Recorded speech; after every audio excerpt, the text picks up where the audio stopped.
Hey there, pal. Hey. Do you remember a lot of those moments? I actually looked up my first performance last night with some friends because they were like, "You're doing Ellen tomorrow?" And I was like, "Yeah."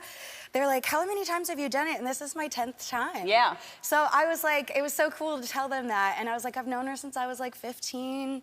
And I just am so happy to be here with you. I'm happy to be here. I love you, and you know how much I love you. I text you every performance, and I don't think You that... really do. I do. So I thought you were so great at the Super Bowl. I thought you sounded amazing. And that performance on the Grammys was absolutely beautiful. You wrote that song. Thank you. Yes, I co-wrote it. Yeah, it's a beautiful song. And you're just, I say it all the time, I just love your spirit. I love who you are. I love your talent. Thank you. And you have just gone through... Well, I love you. Well, thank you. But you have gone through so much, and I want to talk about as much as you want to talk about today. Yeah, but first I want to start by talking about, so you've been honest about your eating disorder, that you had an eating disorder. I just learned today that when you came for the last 6 years, the team, you're no longer with this team, but there was a team that used to handle everything before you got here. They were told to hide all of the sugar and put everything away so that when you got to your dressing room, or even backstage, there was no sugar anywhere near. Yeah. Did you know that was happening? I didn't know that until today, too.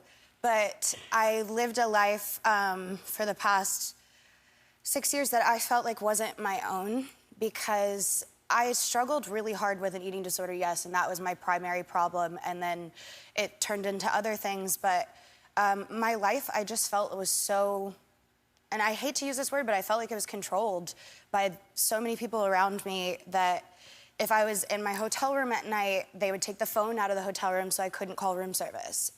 Or if there was fruit in my room, they took it out because that's extra sugar. Like, we're not talking about like brownies and cookies and candies and stuff like that. It's like, it was fruit, you know? And for many years, I didn't even have a birthday cake. Like, I had a watermelon cake where you cut your watermelon into the shape of a cake, and then you'd put fat-free whipped cream on top, and that was your cake. And so for years I did that, and it kind of became like this ongoing joke, but I just really wanted birthday cake. And so this year when I turned 27, you know, I have a new team, and Scooter Braun, my manager, gave me the best birthday cake, and I spent it with Ariana Grande, who is one of my good friends, and we just like had the best birthday. And I just remember like crying because I was finally eating cake with a manager that didn't need anything from me and that loved me for who I am and supported my journey. You know, I think at some point it becomes dangerous to try to control someone's food when they're in recovery from an eating disorder. Yeah, and the reason that you have an eating disorder is because you were controlling it yourself,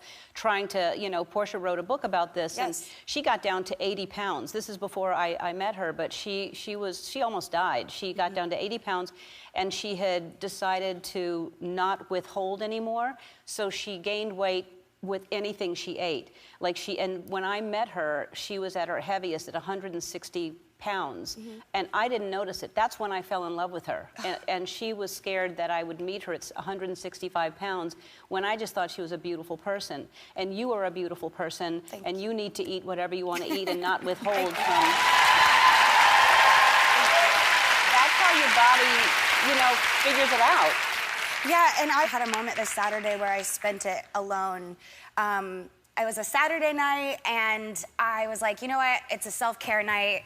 I am gonna take a bath, get a massage, and I just had this moment of happiness after taking care of myself where I was just like, I started laughing by myself in my room, and the phrase that kept repeating in my head was, you are completely whole as you are, without anybody, without substances, without this food, without whatever, like, you are good, girl. Yes. And that's what I want everyone to know, and that's why the song that I have coming out is called I Love Me. Like, we are good by ourselves. We don't need a partner. We don't need, like, substance. We're good.